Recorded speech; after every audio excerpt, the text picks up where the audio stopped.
Hello students, I welcome you all. आज हम पढ़ेंगे एनसीईआरटी क्लास 10th का chapter number first, a letter to God. इस chapter में हमें बताया गया है कि कैसे अगर हमें भगवान पर भरोसा हो, अगर हम गॉड पे पूरी तरह से बिलीव करें, उन्हें ट्रस्ट करें, तो हम पहाड़ों को भी हिला सकते हैं। हमें कुछ भी मिल सकता है अगर हम भगवान पर पूरे सच्चे मन से भरोसा करें तो बिल्कुल यही एक स्टोरी है लैंचो की, जो कि एक फार्मर है और वो लेटर लिखता है गॉड को कि गॉड, मेरी सारी फसल खराब हो गई है और दोबारा से उस फसल को उगाने के लिए मुझे 100 पीसोस की ज़रूरत है। अमेरिका में जो कुछ साउथ अमेरिका की साइड कुछ करेंसी चलती है, वहाँ पर उसका नाम है पीसोस। तो ये लेटर लेंचो जो है गॉड को लिखता है और फिर अब हमें आगे पता चलेगा कि जब वो ये लेटर गॉड को लिखता है तो एक्चुअल में क्या होता है। तो चलिए आज हम यही पढ़ेंगे कि एट द एंड लेंचो को वो 100 पीसोस गॉड देते हैं या नहीं देते हैं। The house, the only one in the entire valley, set on the crest of a low hill. From this height, one could see the river and the field of ripe corn, dotted with the flowers that always promised a good harvest. The only thing the earth needed was a downpour, or at least a shower. Through the morning, Lancho, who knew his fields intimately, had done nothing else but seeing the sky toward the northeast. तो एक ऊंची सी पहाड़ी पर, crest का मतलब होता है top of the हिल, मतलब पहाड़ी की चोटी पर एक घर है और इस ऊंचाई पे घर है, तो आप ऊंचाई पे होने की वजह से वहाँ पर आप रिवर देख सकते हैं बहुत अच्छे से, और आप देख सकते हैं कि सामने कॉर्न की खेती है, यानी कि भुट्टे की खेती है। और वहाँ पे फ्लावर्स लगे हुए हैं, क्योंकि जब आप भुट्टा उगाते हैं तो उसके बीच में से फूल निकलता है। ठीक है, तो उनको देख के आपको यही लगेगा कि हाँ, हमारी खेती जो है बहुत अच्छे से चल रही है। ठीक है, बस एक चीज़ की ज़रूरत है, वो है कि थोड़ी सी बारिश हो जाए। डाउनपोर मतलब हल्की फुल्की फुहार वाली बारिश हो जाए। ठीक है, सुबह से लैंचो जो है अपनी फील्ड्स को देख रहा है और वो स्काई की तरफ देख रहा है, आसमान की तरफ देख रहा है। वो इस वजह से आसमान की तरफ देख रहा है कि आज थोड़ी सी बारिश हो जाए तो मेरी फसल और अच्छे से चलेगी। Now we are really going to get some water, woman. तो वहाँ पर एक वुमेन है जो लेंचो के साथ है और वो कहती है लेंचो से कि हमको मिलेगी बारिश, तुम फिक्र मत करो, हमें पक्का आज देखना बारिश होगी। The woman who was preparing supper replied, "Yes, God willing." The older boys were working in the fields with the smaller ones were playing near the house until the woman called them all, "Come for dinner." तो वो जो women है वो खाना, सपर मतलब खाना बना रही होती है, और वहाँ पर कुछ बड़े लड़के हैं, वो उस फील्ड में काम कर रहे होते हैं और जो छोटे लड़के हैं वो खेल रहे होते हैं। तो फिर वुमेन उन सबको आवाज़ लगाती है कि आओ, खाना रेडी है, तो खाना खाओ। It was during the meal that just as Lencho had predicted big drop of rains began to fall.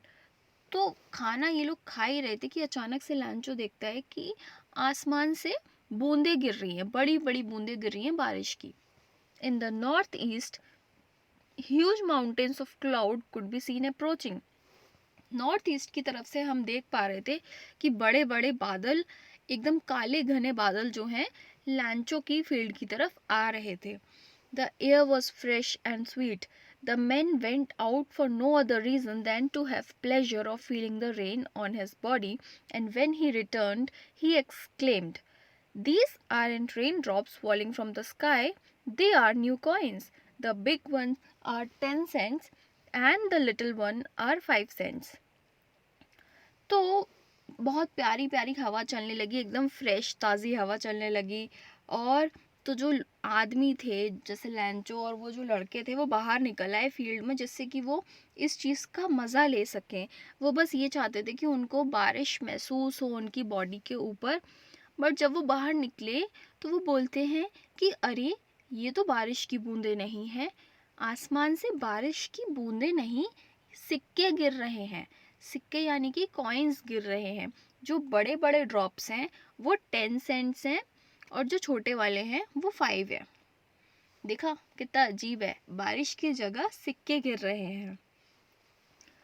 With a satisfied expression, he regarded the field of ripe corn with its flower draped in a curtain of rain.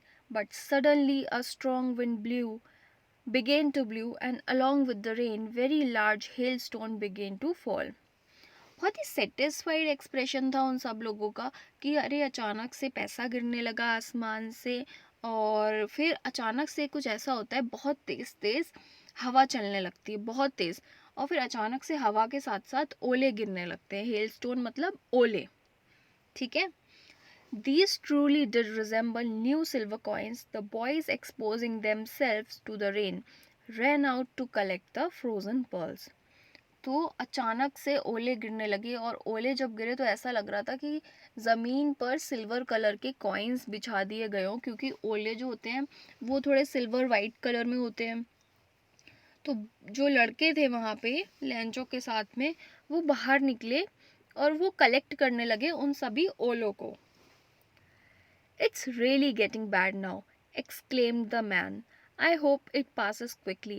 It did not pass quickly. For an hour the hail rained on the house, the garden, the hillside, the cornfield, on the whole valley.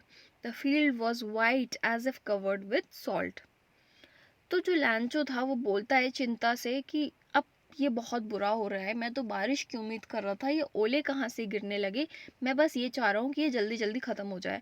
लेकिन ऐसा नहीं हुआ, पूरे 1 घंटे तक ओले गिरते रहे, और वहाँ पर पूरा जो लैंचो का घर था, गार्डन था, पूरी हिल साइड थी, पूरी वो जो भुट्टे की फील्ड थी, भुट्टे के मैदान, पूरे भुट्टे के जो ग्राउंड्स थे, वो पूरी तरह से ओलों से कवर हो गए थे। ऐसा लग रहा था किसी ने नमक बिछा दिया हो, क्योंकि ओले सफ़ेद होते हैं और नमक भी सफ़ेद होता है कलर में। Not a leaf remained on the trees. The corns was totally destroyed. The flowers were gone from the plants. Lancho's soul was filled with sadness. When the storm had passed, he stood in the middle of the field and said to his son, "A plague of locusts would have left more than this. The hail has left nothing this year. We will have no corn." So, जब वो hello storm जो है वो बंद हुए, ओले गिरना जब वो बंद हुए, तो लैंचो ने देखा वहाँ एक भी पत्ता नहीं बचा था पेड़ पे। और तो और वो जो पूरी भुट्टे की खेती थी वो पूरी तरह से खराब हो चुकी थी। जो भी फूल थे वो पूरी तरह से जा चुके थे।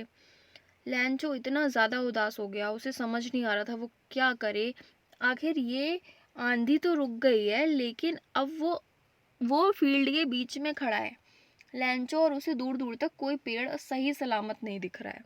ठीक है, वो कह रहा था कि अगर प्लेग ऑफ लॉक्टस, लॉक्टस मतलब कीड़े होते हैं, अगर वो भी आके हमारी फील्ड पे अटैक करते तब भी हो सकता था कि कुछ ज़्यादा बच जाता।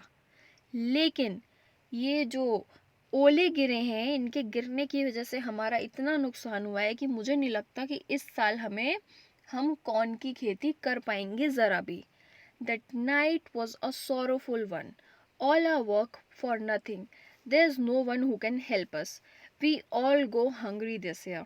वो अपने बेटों से कहता है, ये जो रात है ये बहुत दुख भरी है, हमने जितनी मेहनत करी सब खराब हो गया है, शायद ही कोई अब हमारी मदद कर सके, हो सकता है इस साल हमें भूखा ही रहना पड़े।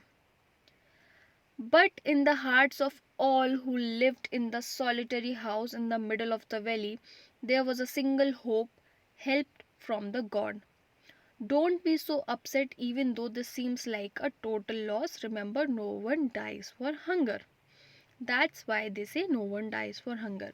लेकिन माना कि सारी उम्मीद जो थी जा चुकी थी, पर अभी भी एक उम्मीद बाकी है कि भगवान तो हैं, भगवान हमें किसी भी मुसीबत से बाहर निकाल सकते हैं।